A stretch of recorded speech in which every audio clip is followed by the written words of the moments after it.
Hello everyone, welcome to class number 80 of the chapter Programming using C।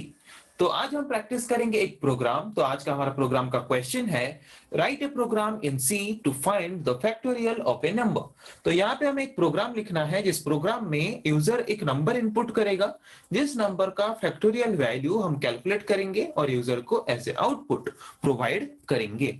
तो ये factorial क्या होता है, कोई भी नंबर का फैक्टोरियल वैल्यू क्या होता है। तो यहाँ पे पहले इसको मैथमेटिकली समझने की कोशिश करते हैं। जैसे कि सपोज मैंने यहाँ पे एक नंबर लिया 5। 5 का फैक्टोरियल अगर मुझे कैलकुलेट करना है तो 5 का फैक्टोरियल हम कैसे कैलकुलेट करेंगे। जिस भी नंबर का हम फैक्टोरियल कैलकुलेट करना चाहते हैं तो उसको कैसे कैलकुलेट करेंगे, उस नंबर से लेके एक एक कम करते करते करते 1 तक जितना भी नंबर्स आएगा, जितना भी डिजिट आएगा, सारे डिजिट्स को मल्टीप्लाई करेंगे। मल्टीप्लाई करने के बाद जो वैल्यू हमारे पास आएगा, ओके, जैसे कि 5 इंटू 4 20, 20 इंटू 3 60, 60 इंटू 2 120, 120 इंटू 1 120।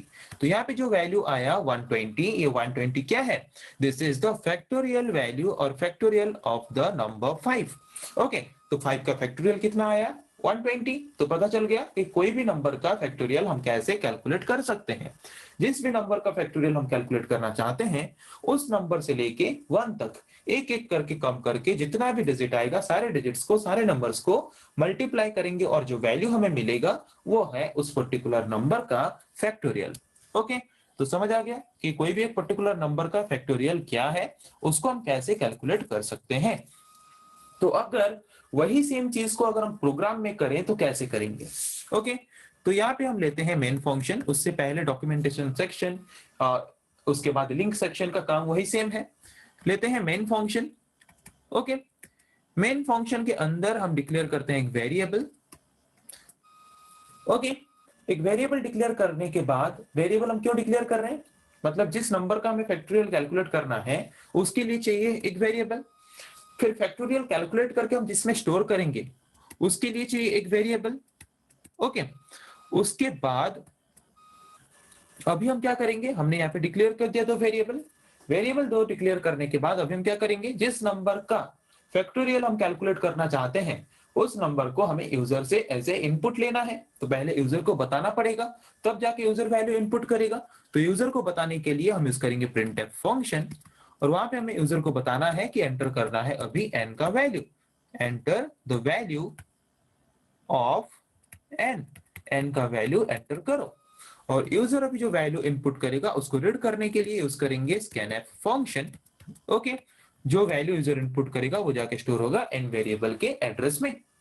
तो यूजर ने सपोज वैल्यू इनपुट किया 5, तो मुझे इसका अगर फैक्टोरियल निकालना है तो मुझे क्या करना पड़ेगा, 5 4 3 2 1, ये सारे नंबर्स को मुझे पहले निकालना पड़ेगा और उसके बाद इनको मल्टीप्लाई करना पड़ेगा। मल्टीप्लाई करके मैं इसको स्टोर करूंगा एक वेरिएबल में, तब जाके मुझे मिलेगा क्या, factorial of that particular number. तो यहाँ पे एक एक नंबर्स को, ये सारे नंबर्स को हम कैसे निकालें, एक एक करके अगर हम उसको डिक्रीज करें तो वो क्या करेगा, वो हमें एक एक नंबर प्रोवाइड करेगा। तो उसको कैसे करेंगे, इसको करने के लिए हम यहाँ पे यूज करेंगे लूपिंग का। तो हम यहाँ पे यूज करते हैं फॉर लूप। तो फॉर लूप यूज करते हैं, तो फॉर लूप में नॉर्मली हम यूज करते हैं वेरिएबल। तो यहाँ पे हम यूज करेंगे एक वेरिएबल आई। तो मैंने यहाँ पे यूज किया एक वेरिएबल आई। तो जिस नंबर का मुझे फैक्टोरियल कैलकुलेट करना है वो नंबर सबसे पहले रहेगा। तो यहाँ पे मैंने लिया है उस नंबर को रिप्रेजेंट करने के लिए n। तो i का फर्स्ट वैल्यू क्या रहेगा, n, मतलब i का सबसे फर्स्ट वैल्यू क्या रहेगा 5। उसके बाद मुझे क्या करना है, i का सबसे मिनिमम वैल्यू क्या रहेगा 1, मतलब i का वैल्यू 1 से छोटा नहीं होना चाहिए। i का वैल्यू हमेशा 1 से बड़ा होकर रहना चाहिए। i must be always greater than equals to 1। i का वैल्यू हमेशा 1 से बड़ा होना चाहिए। ओके, उसके बाद हमें क्या करना है, i का वैल्यू, i में जो कि हमने n का वैल्यू स्टोर करके रखा है, एक एक करके हमें i का वैल्यू डिक्रीज करना है। तो 1 1 करके अगर हम i का वैल्यू डिक्रीज करना चाहते हैं तो उसके लिए हम क्या यूज करेंगे, decrement operator, i minus minus. Okay, जो कि एक एक करके i का वैल्यू डिक्रीज करते करते जाएगा। इतना समझ आ गया। अभी हम क्या करेंगे, फॉर लूप को ओपन करेंगे। ओके, उसके बाद हम लेंगे फैक्टोरियल वेरिएबल को। ओके, तो जबकि हमें फैक्टोरियल में क्या करना होता है, मल्टीप्लाई करना होता है।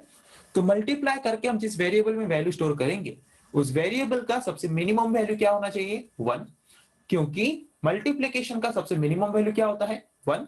तो फैक्टोरियल वेरिएबल जब हम डिक्लेयर करेंगे उसको इनिशियलाइज करेंगे मिनिमम वैल्यू 1। ओके, उसके बाद हम क्या करेंगे, हमें क्या करना है, फैक्टोरियल में हमें क्या करना है, एक एक करके सारे वैल्यूज को मल्टीप्लाई करना है। ओके, तो फैक्टोरियल वेरिएबल का सबसे मिनिमम वैल्यू कितना है, 1 इनटू फर्स्ट वैल्यू क्या है, 5। ओके, तो फर्स्ट वैल्यू वो क्या करेगा, मल्टीप्लाई करेगा फैक्ट के साथ और स्टोर करेगा उसको कहां पे, फैक्टोरियल वेरिएबल में। तो आई का फर्स्ट वैल्यू क्या है, 5। तो 5 को 1 के साथ मल्टीप्लाई करके स्टोर करेगा किसमें, 5 में। उसके बाद हम क्या करेंगे, आई का वैल्यू डिक्रीज करेंगे। तो अभी आई का वैल्यू डिक्रीज होके कितना हो गया, 4। फिर कंपेयर करेगा जाके कि 4 ग्रेटर देन इक्वल्स टू 1 है कि नहीं है, 4 बड़ा है 1 से। फिर आएगा अंदर, अभी फैक्ट का वैल्यू कितना है, 5। 5 के साथ वो मल्टीप्लाई करेगा किसको, 4 को। तो अभी फैक्टोरियल का वैल्यू कितना हो गया, 20। तो फैक्ट में अभी कितना स्टोर हुआ, 20।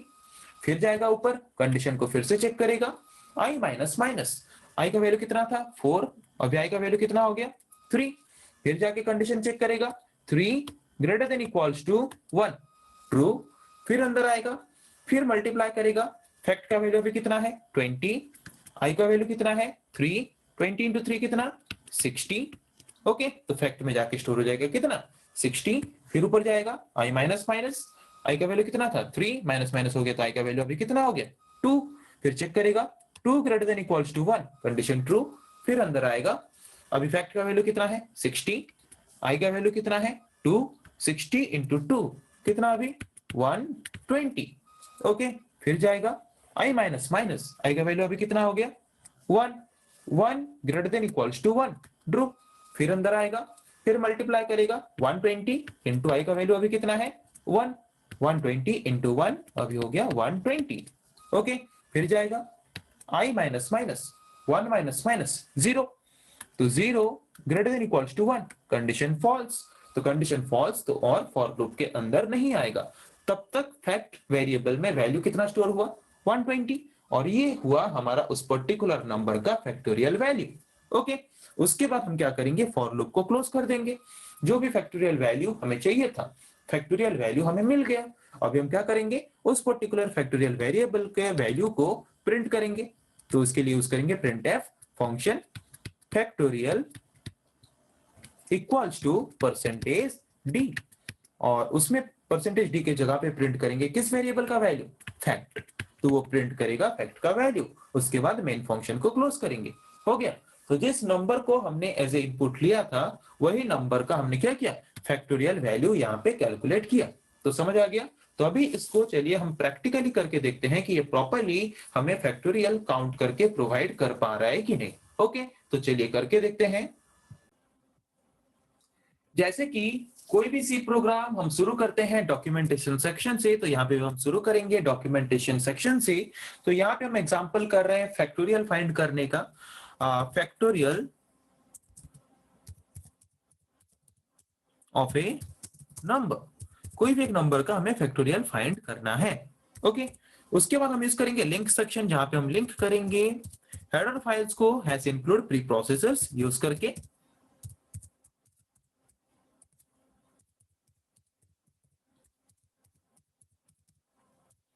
हो गया header files link. Definition section में कोई कांस्टेंट डिफाइन करना है नहीं। ग्लोबल डिक्लेरेशन सेक्शन में कोई भी यूजर डिफाइंड फंक्शंस, कोई भी ग्लोबल वेरिएबल डिक्लेयर करना नहीं है। उसके बाद आएंगे मेन फंक्शन में। मेन फंक्शन को ओपन करेंगे, उसके अंदर हम पहले डिक्लेयर करेंगे एक वेरिएबल, जिस वेरिएबल में हम उस वैल्यू को स्टोर करेंगे जिस वैल्यू का हमें क्या करना है, फैक्टोरियल कैलकुलेट करना है। फिर फैक्टोरियल कैलकुलेट करके हम जिसमें स्टोर करेंगे उसके लिए लेंगे हम एक और वेरिएबल फैक्ट। जबकि हमें फैक्टोरियल में सारा वैल्यू मल्टीप्लाई करके स्टोर करके रखना होता है, तो इसके लिए इसका मिनिमम वैल्यू हम क्या लेंगे, 1। कहीं पे भी अगर आपको सिर्फ मल्टीप्लाई करके वैल्यू स्टोर करना है, उसका मिनिमम वैल्यू लेना है उस वेरिएबल का 1। और कहीं पे आपको अगर एडिशन सब्ट्रैक्शन करना है तो मिनिमम वैल्यू लेना है 0। अगर आप डिवीजन करते हो तो वहां पे भी मिनिमम वैल्यू कितना रहेगा, 1। ओके, उसके बाद जबकि हमने देखा यहाँ पे हमें फॉर लूप की जरूरत पड़ती है फैक्टोरियल कैलकुलेट करने के लिए, तो उसके लिए यूज करेंगे और एक वेरिएबल आई, उसके बाद यूज करेंगे CLR SCR फंक्शन। ओके, उसके बाद हमें क्या करना है, यूजर से n का वैल्यू लेना है जिस नंबर का हम फैक्टोरियल कैलकुलेट करना चाहते हैं। printf enter a number. Okay, enter a number. तो जो नंबर यूजर इनपुट करेगा उसको रीड करने के लिए, सॉरी यहाँ पे एंटर ए नंबर नहीं, enter the value of n, enter the value of n। Okay, तो n का वैल्यू जो यूजर इनपुट करेगा उसको रीड करने के लिए हम यूज करेंगे क्या, उसको रीड करने के लिए यूज करेंगे scanf फंक्शन, और उसको रीड करके हम स्टोर करेंगे कहाँ पे, n वेरिएबल के एड्रेस में। तो n वेरिएबल के एड्रेस में n का वैल्यू यूजर से इनपुट लेके स्टोर करके रखने के बाद अभी हम क्या करेंगे, फैक्टोरियल कैलकुलेट करेंगे। तो फैक्टोरियल कैलकुलेट करने के लिए हमें पहले चाहिए फॉर लूप। फॉर लूप में हम लेंगे i। तो फैक्टोरियल सपोज मुझे 5 का कैलकुलेट करना है, तो मुझे क्या करना है, 5 से लेके 1 तक एक एक करके वैल्यू डिक्रीज करते करते जाना है और मल्टीप्लाई करते करते जाना है। तो आई का सबसे फर्स्ट वैल्यू क्या होगा, जिस नंबर का हम फैक्टोरियल कैलकुलेट करना चाहते हैं वो नंबर आई का सबसे फर्स्ट वैल्यू होगा। तो हमें डिक्रीज करते करते करते करते कहां तक जाना है, 1 तक जाना है। मतलब आई का वैल्यू कहां से छोटा नहीं होना चाहिए, 1 से छोटा नहीं होना चाहिए, सबसे लास्ट वैल्यू 1 ही हमें चाहिए, उसके नीचे और वैल्यू हमें नहीं चाहिए, लास्ट वैल्यू हमारा क्या होना चाहिए, 1। तो मैंने यहाँ पे दे दिया i greater than equals to 1। I का वैल्यू 1 से बड़ा होना चाहिए या फिर 1 के साथ इक्वल होना चाहिए, उससे नीचे और नहीं जाना चाहिए। ओके, तो n से लेके 1 तक कैसे पहुंचेंगे, डिक्रीज करना पड़ेगा। तो डिक्रीज करने के लिए हम क्या यूज करेंगे, decrement operator, i minus minus. Okay, हो गया। अभी ओपन करेंगे फॉर लूप को, उसके अंदर हम क्या करेंगे, फैक्टोरियल वेरिएबल को यूज करेंगे और मल्टीप्लाई करते करते जाएंगे, फैक्ट इनटू आई। ओके, आई का वैल्यू एक एक करके डिक्रीज होता जाएगा, एक एक करके मल्टीप्लाई होता जाएगा, जो कि हमने देखा कैसे होता है। उसके बाद फैक्ट में जाके वैल्यू स्टोर हो जाएगा, और फैक्ट वेरिएबल में जो वैल्यू स्टोर होगा वो होगा उस पर्टिकुलर नंबर का फैक्टोरियल वैल्यू। ओके, तो उसको भी हम प्रिंट करेंगे, उसके लिए यूज करेंगे printf factorial of percentage d is percentage d। तो ये फर्स्ट परसेंटेज d क्या है, जिस नंबर का हम फैक्टोरियल कैलकुलेट कर रहे हैं, factorial of n is this. Okay, अगर मैं फैक्टोरियल 5 का कैलकुलेट कर रहा हूं तो दिखाएगा factorial of 5 is this. Okay, तो फर्स्ट परसेंटेज d को रिप्रेजेंट करेंगे हम किस वेरिएबल के द्वारा, n। सेकंड परसेंटेज d को हम रिप्रेजेंट करेंगे किस वेरिएबल के द्वारा, फैक्ट। Okay, close. अब यूज करेंगे यहाँ पे गेट ch फंक्शन, उसके बाद मेन फंक्शन का काम खत्म, मेन फंक्शन को क्लोज करेंगे। अभी इसको सेव कर लेते हैं।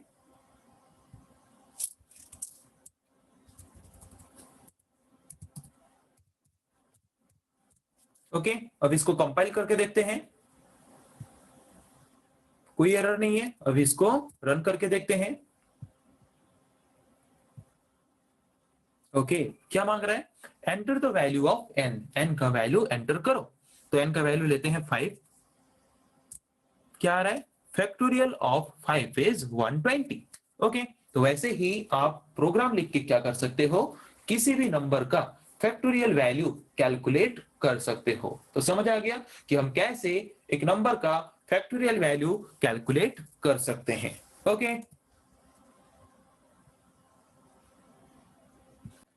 तो आज हमने एक प्रोग्राम प्रैक्टिस किया। तो आज का हमारा प्रोग्राम था कि write a program to find the factorial of a number. कोई भी एक नंबर का फैक्टोरियल हम कैसे कैलकुलेट कर सकते हैं, उसके लिए हमें एक प्रोग्राम लिखना था, जो कि आज हमने लिखा, उसको प्रैक्टिस किया, उसको समझा और उसको प्रैक्टिकली करके हमने देखा भी। तो आई थिंक आप लोगों को समझ आ गया है। तो नेक्स्ट क्लास में हम पढ़ेंगे या फिर प्रैक्टिस करेंगे ऐसे और कुछ टॉपिक्स के बारे में। आज के लिए इतना ही। Thank you.